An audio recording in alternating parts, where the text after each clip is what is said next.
It's Friday. And you know what that means. Welcome back to the Wigilla YouTube channel. I'm your host, Owen, and thank you, Jim, for the setup, because yes, today is when I react to the Draft Dudes Takes on Takes episodes where I will submit takes, and they usually respond to them, to whoever wants to send takes in, so go check that show out and send your own takes in. But I sent in 2 this week, and they reacted to them, so we're going to get right into me reacting to their reactions in a second. But first off, I just want to shout them out. They definitely threw my name out there at the beginning of my takes, saying that, like, you know, called out this series I'm making right now and the channel as a whole. So thank you guys. Obviously, you guys must have watched the last one. But yeah, I'm gonna keep doing this because it's fun. I'm gonna get back to more of the other stuff I was making on the channel. You know, my schedule's gonna free up a little more with my Buff State football internship ending. So I'll be getting into other stuff. But right now, let's just get right into some takes. These are his 2 takes. Versatility is more important to a defensive line prospect than it is to a wide receiver prospect. Teams should invest in a rookie quarterback every year, regardless of current... Whoa. Can we do one at a time here? There's some meat on the bone with these. Sure. So versatility is more important for a defensive line prospect than a wide receiver. I think wide receiver has more paths to have a specialized or more individualized skill set and still have like dominant NFL success versus defensive linemen. So I don't know that I'm all the way in on that take, but I can see where he's coming from, and I kind of agree from the sense that there are wide receivers who are very specialized who still go on to have a lot of success, like a DK Metcalf or a Hunter Renfrow, 2 polar opposite players. So this one, I kind of left it bare bones because I was thinking about adding a mini explanation kind of thing to the end of each one of them, because I had reasons why I thought this and like to kind of like narrow it down and try to show my viewpoint on it. But I thought, hey, that's the point of this series I'm making. Let's leave it as bare bones as possible, see where they take it, and then I can come back and correct them or agree with them. Which is, they agreed with this take for the most part. They, as in mostly just Kyle, because he was the only one really responding to it. We'll get to that in a second. But so my take was that the versatility for defensive lineman prospects and coming into the draft is more important than versatility of wide receiver prospects. Whereas Kyle took that in a position of, yeah, you can be more of a specialized receiver, like Hunter Renfrow being a straight slot receiver, DK Metcalf being more of an outside-only receiver, and still have success at the next level. I thought of that, so I'm not going to take full credit for thinking this is the exact same thing. I thought of that a little bit in the basis of this. But the basis of this take was, because I was watching, I can't remember who it was. I was watching a receiver prospect. I think it might have been, who was it? I can't remember right now. I was watching someone's tape, and I thought, oh, yeah, this guy's going to be like, you know, your typical slot receiver kind of thing, where he's only going to really succeed on the inside, not really going to be able to make much impact at NFL level. But then I thought, like, we said that about, like, not this guy's this level or even a first round prospect, but again, I can't remember who it was, but it definitely wasn't a first rounder guy. We thought the same thing for Justin Jefferson. Like, Justin Jefferson was still talented, and people realized that, and they put him at the top of their draft boards, in like the top however many receivers. But the one knock was he only played strictly out of the slot at LSU. Like, he played mostly in the slot. People were like, well, is that going to translate? Is he going to be able to play on the outside? Is he going to be strictly a slot receiver? And then when it came out with like Jerry Jeudy and CeeDee Lamb, people were like, yeah, they could be good outside receivers, but they might have to play slot, at least initially in the NFL. But like, does that matter?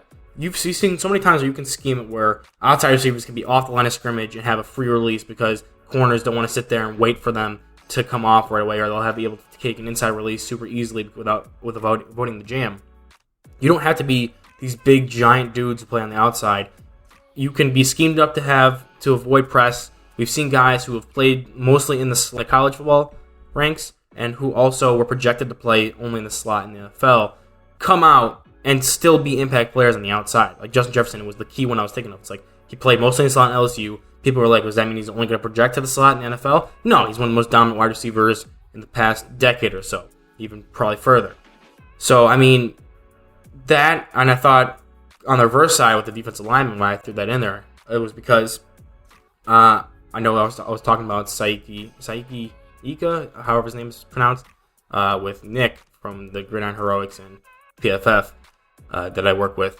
He was telling me about him because we do our weekly preview write-ups for draft prospects, And then I also was watching Gervon Dexter, and I was looking at Jalen Carter again, and I'm like, these guys are all flexible, versatile kind of guys.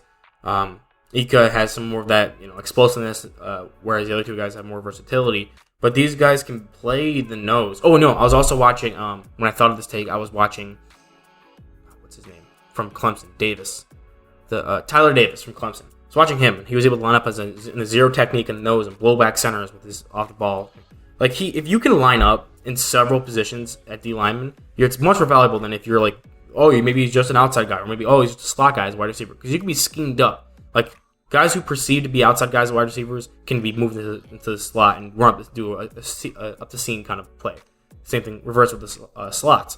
Where defensive linemen, if you come out and you're like projected as being like, you're just a nose tackle, like you're just a giant body who can eat it, who's good at eating up run blocking things, but offers no upward trajectory in pass rushing. Even though he clogs run lanes, doesn't really produce. He's not like explosive. He doesn't really bring much outside of that.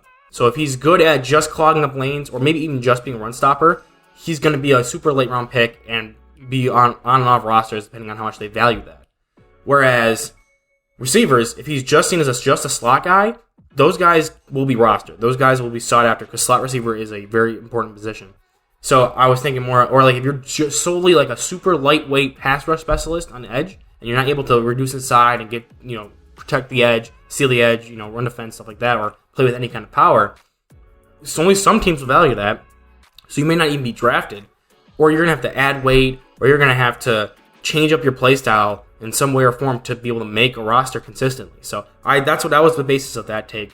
I don't want to kind of rant, kind of repeating myself a little bit, but yeah, Kyle was not wrong when he said that, what he said regarding the take, but that was where I first came from, was slot receivers like Justin Jefferson were seen as being like, they were only slot guys in college. Can they be outside guys in the NFL? Yeah, they mostly can. Versatility in college at the wide receiver position isn't particularly super important when it comes to evaluating them as prospects for the NFL. But for the D-line in college, it's a little more, because if you have those glaringly, like if you only played nose tackle or you only played on rush downs, you never rushed the passer, you didn't get the opportunity to. Obviously, there's something there, and you're not as versatile, and defensive line needs to be a very versatile position. So that's the basis for that take. Let's move on to the next one. But before I do that, Joe, you alive in there? In this MP3 file I'm listening to on? Are you good, bro? Are you gonna respond at all? I'm just messing with you because coming to you from the past, I know, or from the future, supposedly recording. I know he does respond in this one, but man, little disappointed. But we'll go on to the next one. He's got time. The second take from the Weekly Huddle podcast. Teams should invest in a rookie quarterback every year, regardless of the current quarterback situation, whether that is drafted or undrafted. I mean, sure, you want a camp arm at the very least. I think everybody does, right? Yes, everybody brings, right, because how many teams are rostering 4 quarterbacks in the offseason on their offseason roster? You just get a guy and part of the deal. And at the very least, you need an arm to be able to do rookie mini camps and rookie OTAs. So. Yep. I think it's standard, but I think the word investing there. I don't know. What if you've got, if you're the Packers and you just drafted Jordan Love in the first round the previous year, so let's wind the clock back. Are you going to draft another quarterback? Not in the top 100, I'm not. Right. Well, like, period. You're not going to, he's not going to take a roster spot just based off so I think there are some exceptions to this rule. So this was the first take I thought of during the week, but I felt like it was the more hot takey one. Again, I left it bare bones. I didn't give my explanation as to why I gave this take or why I thought this take. It's a relatively new one I'm thinking of, mixed with old one. It was something that I heard years ago. I think it was my father or some of the older NFL fans were talking about it. But the take centers around how Bailey Zappi was pushing Mac Jones for a starting position. Now, you can go and dive in and see if that was a legitimate competition or not, things like that. But then you look at past quarterbacks drafted, right? Dak Prescott in the 4th, Tom Brady in the 6th, Gardner Minshew in the 6th, Bailey Zappi in the 4th. And you look at, the Patriots drafted Bailey Zappi in the 4th after having just drafted Mac Jones a year prior. You always have the potential. You can't hit on a rookie quarterback that's going to be the next Tom Brady or next Dak Prescott, where they're going to be a good, backup, high-level backup, or good starter without drafting them or developing them. The Bills, I didn't check it because I went to check before I started recording this, but the Bills for their camp, all of the camp, they had Matt Barkley, Case Keenum, Josh Allen. There was no young guy there, and not only just for like entertainment purposes when it comes to like the preseason or looking at camp battles, like, oh, look, see how this young guy performs. I think that if you're a team like the Bills or the Chiefs or something like that, and you're in the 7th round, and you've hit everything you wanted to hit, and no guy is like super, like you're not sitting there like, wow, I can't believe this guy's still on the board, let's grab him. Why not look at the quarterbacks? Or if like there is someone like that, why not immediately as soon as UDFA open up, grab a guy who was kind of like a borderline draftable quarterback prospect. Like this past season, if the Bills would have picked up like Nikhil Glass maybe, or something like that, who not only are they young and provide some excitement and coverage to your team, which it's not the most important thing for your GM, but like you get to bring them in, and you could probably pick up a guy that's more like for the Bills, Case Keenum and Matt Barkley aren't running the offense Josh Allen's running. There's no way they're going to be able to run with the mobility he has and arm strength he has. If you could pick up a super raw quarterback prospect who can move and throw it pretty strong, but is like super raw everywhere, probably wouldn't have been drafted because he hasn't really shown a lot. What's the harm in bringing him in and even give him a practice spot so you can coach him up with your actual coaches instead of having him sit out there and try to find different ways to get to the NFL, as opposed to keeping on Case Keenum and Matt Barkley, which I know they're smarter guys, but do you really need both of them? Like you can have this young guy on your practice squad, and so you can have your own coaching on him. And if he's that raw, no one else is going to pick him off. Look at the Ravens with the Utah quarterback, Huntley, I think his name is. They drafted him because he was able to run the Lamar Jackson offense, even though they had Lamar Jackson in the building. Same thing when they drafted, what's his name? Trace McSorley from Penn State. Like, they drafted a guy who had the mobility so that they could maybe run a discount Lamar Jackson offense if he ever went down. And look what happened when he did go down. Huntley ran that offense pretty well. So that was kind of the genesis of that one.